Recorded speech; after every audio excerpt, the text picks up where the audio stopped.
Let's talk.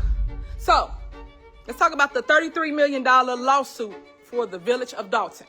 A lot of y'all don't even know what's going on. That's what I'm saying, fake news. So all I'm saying to you is that all these things are going on, but no one's doing no talking. But I'm not afraid of them. Y'all hired that other bum, Lori Lightfoot. She's a bum. I'm not like these little fake YouTubers or wannabes and just putting fake things out because they can talk. They want to talk. No. I told y'all, it's some bums that was looking for crumbs. They on there. Do not vote for them. Not neither one of them. Tiffany Henyard is back. Well, sort of. The former mayor of Dolton, Illinois just jumped on Facebook Live yesterday and she had a lot to say. Getting up at press conference talking about nothing. Learn the laws. I tell y'all that all the time. Learn from me. But because I'm younger than all y'all think y'all can't learn from me, huh? But everything we do for the people. But we under attack.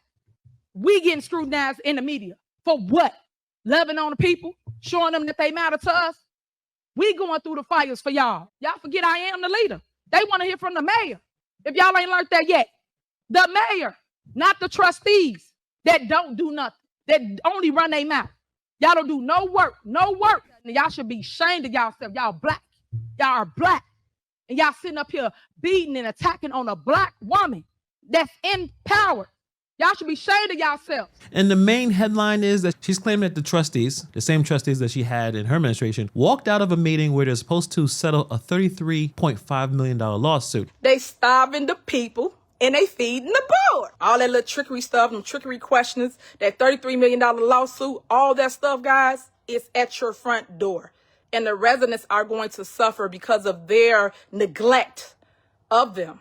And that's because the board of trustees walked out of that board meeting and we literally, and I kid you not, we were settling the debt because they agreed to the settlement. And now because of that walkout, that judgment is now sitting at $40 million and climbing. That's what she said. So today we're going to do what we always do. We're going to check out the live stream and we're going to check out the meeting that the trustees had a couple of days ago before this live stream talking about this lawsuit. And we're going to let you guys decide who is correct.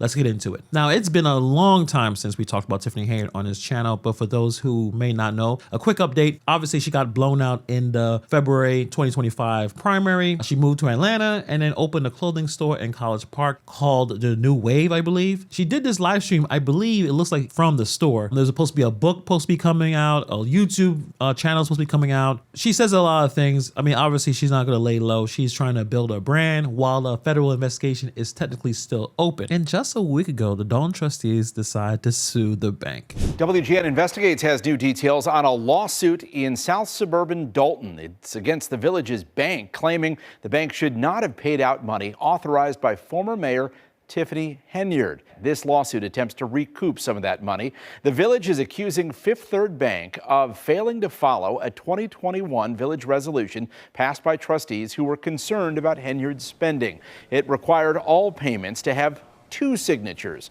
Mayor Henyard's and the village clerk. Instead, the lawsuit says Fifth Third paid out more than $1.8 million in taxpayer money with only Henyard's signature. So we have lawsuits all over the place. I tell you, if you are a parent or grandparent, get your kids to become a lawyer and send them to the south suburbs. They'll make a whole lot of money because all they do is sue each other and the lawyers just pocket hundreds of dollars an hour. Now let's talk about Lewis Lacey. He's extremely important to talk about because he is involved in that lawsuit. So this was the former police chief, Lewis Lacey, the man that she stood by. He pled guilty to federal bankruptcy fraud. His plea agreement says he will provide, quote, complete and truthful information in any investigation and any criminal, civil, or administrative proceeding. His sentence is being held until his cooperation is complete. He is talking about what? We don't know, but that's the context for everything that she said in this stream. Now, she says that the board walked out of a meeting where they were about to settle this massive $33.5 million lawsuit. And that's why the judgment is now at $40 million. Let's roll it. The $33 million is strictly the trustees' fault. Let me tell you how. Let me explain. So when we inherit the debt, or the lawsuit from Riley Roger, because I don't hear y'all drag him, talking about him, saying why he didn't do this and what's going on with him. He is the person that was in charge. He was the mayor. So when we had our board meetings, they have several times tried to settle and go over different things with the village of Dolton. It was this one particular board meeting, and you can go research it. I ain't got to lie about it because I do a lot of talking right when at them board meetings if y'all was really listening. If you go check the board meeting out, you will see that we strictly said, hey, let's go downstairs and we're going to talk about it because we had to go into executive session. For those of you that don't know what executive session is, it's when a board goes down and talk about settlements with anybody, any and everybody. And we come back up and say, hey, we agree to pay XYZ. We agree to do whatever it is that we was down there talking about, because we got to vote in the public eye of what we're going to do. So when we went downstairs, well, we didn't go downstairs, and back up. We didn't go downstairs. The board meeting happened, and as we're up there talking and going over different things, Mary Avant, yes, that clown, she tells the board to get up and walk out. The dumbass board gets up and walks out of the board meeting. Now, remind you, this is a crucial day. It's crucial because we had to literally go in the basement, go into closed session, and talk about this lawsuit. And they was willing to settle for, I think it was like $3 to $5 million or $1 million to $5 million. It was somewhere in that range. I'm just giving you a range because I don't remember the exact amount to quote it right now.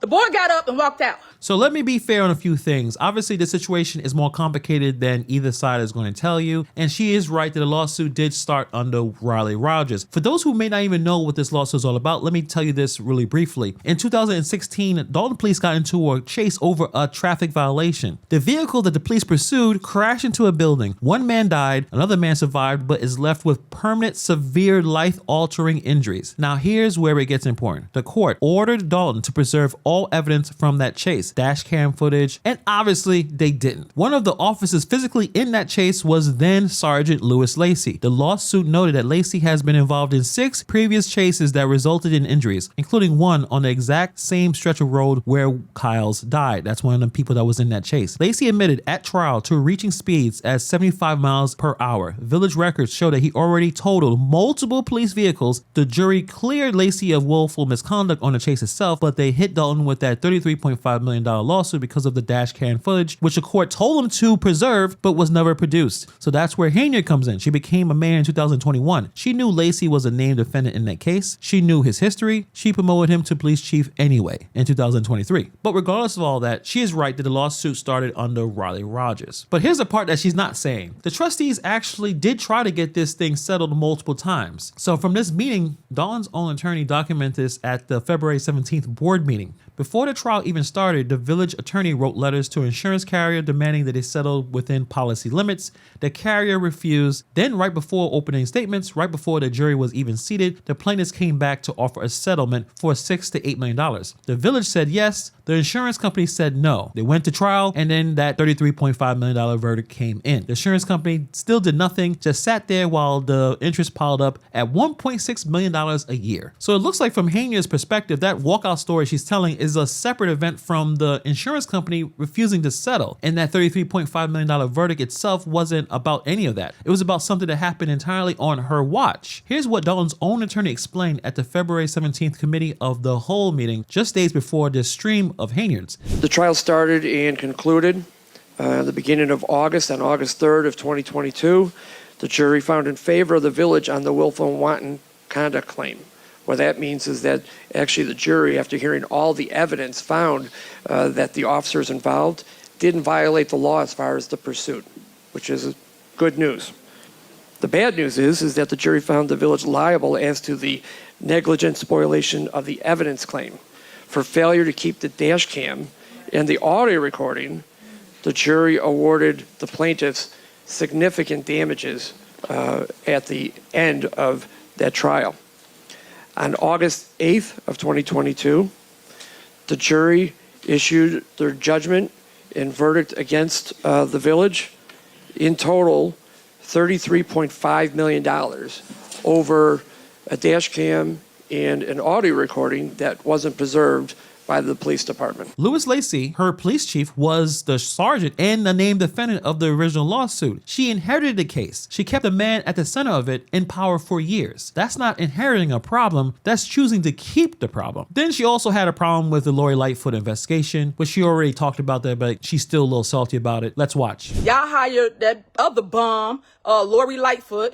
She's a bum, and y'all hired her and gave her all of Dolton's money, but yet y'all claim broke. I don't understand. If you broke, how are you hiring all these people to do fake investigations? And what I mean by fake, because We already get audited. Y'all don't remember when the governor was like, yeah, we're not doing any more audits. We already got that in place. We get audited by this person, that person. So what's the difference with our towns? We get audited all the time, right? And we pass every audit. Now, she calls it a fake investigation, but the results wasn't necessarily fake. I would say, yeah, I was critical of the Lori Lightfoot investigation. I think if it was already an audit there, it didn't make any sense. A lot of it was political. Lori Lightfoot is a strong name in that area. And it's interesting. I think people would rather have Lori Lightfoot than Brandon Johnson. That's how bad Brandon Johnson is as a mayor. But the information that was said during that investigation wasn't a lie. Henyard spent over 6 figures in travel, over $51,000 in local restaurants, spent a lot of money on an ice rink, and spent a lot of money on police overtime and Lewis Lacey and many of the people in her security detail. And also she spent a lot of money on an SUV that cost the village 6 figures. I don't believe that's fake. I think that's pretty real. And then she went after the current board directly because for Tiffany, everybody is the problem except Tiffany. Let's roll it. Y'all vote no to 16 more years when they ain't doing nothing now. They doggone been in office a whole year and nothing's going on. But yet they keep using Tiffany Henyard name to lead in everything. You get what I'm saying? Y'all should be talking about your platform, what you're doing, because they only won a seat because all y'all was on the hate train. They feeding the board. That's what they doing right now. Like, for real. That is exactly what they're doing. The residents are going to suffer because of their neglect of them. And that's because the Board of Trustees walked out of that board meeting. Now, here's why all this matters. Because while she's calling them bums who aren't doing anything, the actual crisis is still managing the situation. Because that $33 million judgment has been sitting there accruing interest at $1.6 million a year. Now it's at $40 million a year. And the plans want to force the village to issue bonds, meaning it's going to hit property taxes directly. So here's what the attorney is breaking down that's actually going to cost the people in Dolton. If you look at $40 million bond, that would add $6,556 over a 10-year period to a house that is worth $150,000. Divide that amount by 10 years. Your property taxes are going to increase at a minimum $655 as a separate line item on your tax bill. I'd be a fool if I stood before you and said it's going to stay at that rate for the year 2 through 10. You could be sure that that is going to go up because the collection rate is going to go down. And that dollar amount, based on the statutory language, that has to be paid. The collection rate can go down to 60%, 50%. So again, that's not certain. It would be great if everyone paid and paid on time. It just doesn't happen. So this is the lowest dollar amount, $655. I've had discussions with plaintiff's counsel. I believe a more accurate dollar amount that a $150,000 house can count on is closer to $800 to $850 a year for your property tax increases. Real money, real people. And the person whose administration created the conditions for this is in Atlanta selling clothes. That's why I'm not a big fan of politicians at all. I cover them, but I would never really think that they're out to really care about the people. While she left, what really changed? I don't know. When you look at the township, you have a man there that snuck in a provision for him to continue to earn over $200,000 in salary. State law.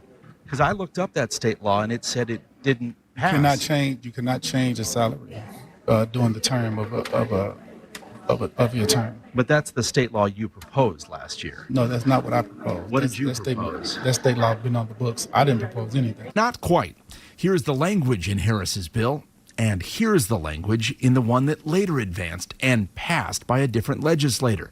It's identical.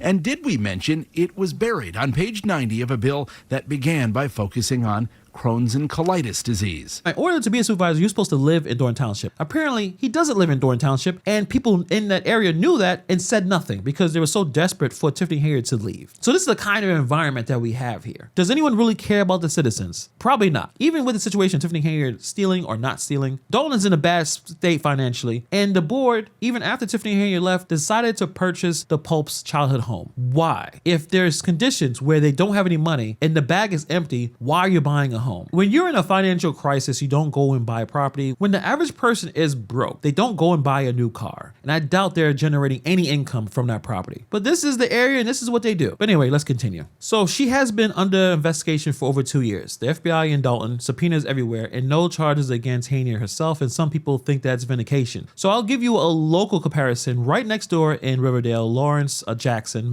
former Mayor Lawrence Jackson, he was under investigation for years. He was indicted in 2023, didn't get convicted until November of last year. And obviously he was removed from office shortly after. So from investigation to conviction, it takes years. Feds build from the bottom up. And right now they have Lacey, who was inside the administration, cooperating. That doesn't mean charges are coming, but it tells you that the investigation isn't over. It's just taking a long time. And the one thing I did notice from Henyard's last stream, that a lot of comments were positive. I'll show you a few right here. There's a few that were negative. There was mostly positive stuff, which I find crazy because a year or two ago, it'd be impossible. Everything she posted was filled with negative comments, but a lot of people were out here saying some really positive things. I love you, Tiffany. I love you, blah, blah, blah. Like, very interesting.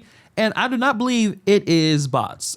I don't believe it's bots at all. Nothing is settled until they restore the good name of Henyard and she is restored as the super governor of Illinois. That may have been the most ridiculous comment I ever seen. Tiffany Henyard for president, that's probably a troll comment. But a lot of people are saying some really positive things. This was not something that you could have saw 2 years ago on her page whenever she posted anything. So obviously Henyard pointed fingers at the current board, but there's a difference between bad decisions and what we saw before in the current administration. At least the current board is showing their work. They're bringing in attorneys to try to explain the situation. They're trying to fight the judgment. They inherited a lot of lawsuits and they brought them down, I think half. I think they had 80 and they're down to 40. So that's not nothing. But the issue is that there's still problems in the township. From Harvey, Dolton. Dolton is not as bad as what's happening in Harvey. A mayor in Riverdale that was convicted of crimes. You have Napoleon Harris. The man doesn't even live in the township. They have trustees that's currently there that was ready to curse out Henyard anytime they want. Now they're quiet as a church mouse, letting this guy do whatever he wants, and they have nothing to say for it. Really weak stuff, but that's just the way it is in Illinois. It's just corruption all around. But the bottom line is Tiffany Henyard came back. She had a lot to say. She's still not charged. She's in Atlanta selling clothes, and a part of what she said was true. That lawsuit did not start before her, but she definitely didn't help things. I mean, the reason why it's at $40 million happened on her watch. Who destroyed the evidence? When the court asked for the body cam footage, who deleted it? Who got rid of it? The man that she kept in power is now cooperating in the feds.